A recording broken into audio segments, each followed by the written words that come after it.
Did you know high-quality versions of all episodes of Freedom Rocs are available on DVD? Each DVD contains 3 episodes for just $15. We also have specials that aren't on RCTV or YouTube. You can find links to all of our DVDs on the Freedom Roc's website, freedomrocs.cybermansoftware.com.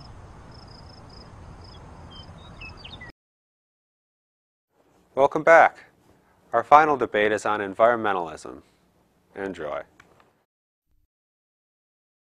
I can't believe you just did that. Just did what?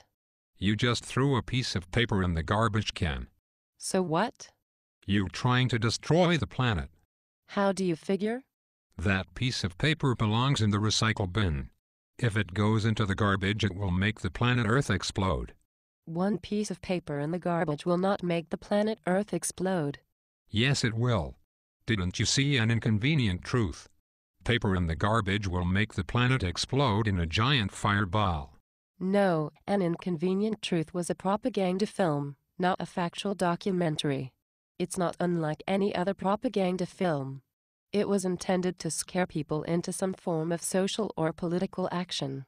But it's scientific fact. I tested it myself. I took the temperature outside my window in January, then again today. At this rate, the Earth will be a fireball hotter than the sun in just a few years. Haven't you ever heard of seasons? It gets cold in the winter and hot in the summer. In the spring and fall, it transitions between summer and winter. But Al Gore said the Earth was getting hotter. It must be getting hotter. It was getting hotter from the 1970s to the 1990s. Since then, the temperature has leveled off, even started cooling down again. No, it's not. It's getting hotter. Al Gore said so. He showed off a graph of CO2 levels. Historically, CO2 levels have increased after a time of heating and decreased after a time of cooling. The change in temperature leads the change in CO2 levels by a few hundred years. No, people didn't have SUVs a few hundred years ago. Global warming must be caused by SUVs and people throwing paper and plastic into garbage cans. How can I explain this so you'll understand it?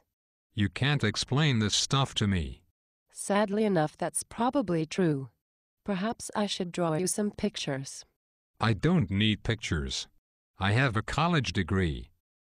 From SUNY Brockport, I know. I got an A in environmental studies.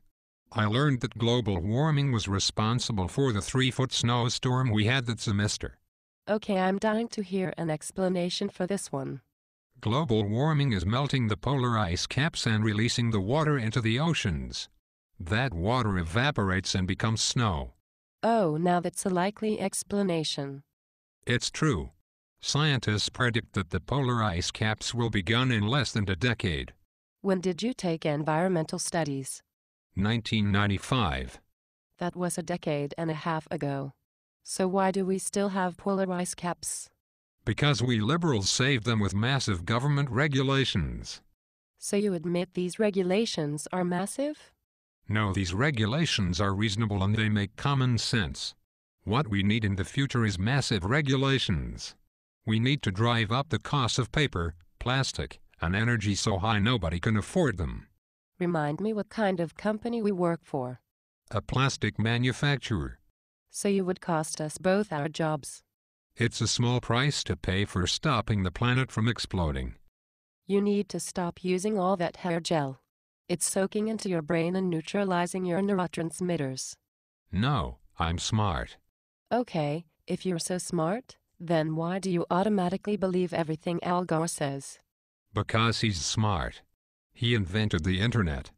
The internet neither of us will be able to use if we lose our jobs and energy prices necessarily skyrocket. Now you're mocking my Lord and Savior, President Barack Obama again? How dare you? Besides, giving up the internet is a small price to pay for stopping the planet from exploding. What about all of the medicines that require plastic for their manufacture and storage? It's a small price to pay for stopping the planet from exploding. And what about food packaging that helps keep food fresh longer? It's a small price to pay for stopping the planet from exploding. You liberals insist that everybody should bicycle to and from work and school to conserve energy. Correct. So, what if people can't afford plastic bicycle helmets? It's a small price to pay for stopping the planet from exploding. You expect people to take some seriously huge risks on the chance that human activity is capable of causing dramatic changes in the environment. It does cause dramatic changes. Haven't you been paying attention? I've been paying attention to the fact that you are simply parroting Al Gore, but have you considered the possibility that the climate is beyond human control? What else could cause major climate changes? Have you ever heard of the sun? Yes, I got a nasty sunburn this summer. What does the sun have to do with our climate? The sun is what provides the Earth with all of its energy. There's a direct and immediate relationship between solar flares and the temperature here on Earth. When solar activity increases, it heats up the Earth, and when solar activity decreases, the Earth's heat radiates into space. When the Earth gets hotter, the water in the oceans can hold less CO2, so it gets released into the atmosphere. When the Earth gets cooler, the oceans absorb CO2. It's been that way for billions of years. Don't forget to join us or set your VCR or DVR to record next week's episode, where we rip into conservatives with equal veracity. Good night. I hope you enjoyed this episode of Freedom Rocks. These debates are parodies, and not meant to be taken seriously. Of course, while based in some part on actual liberal arguments, they have been greatly exaggerated for comedic effect.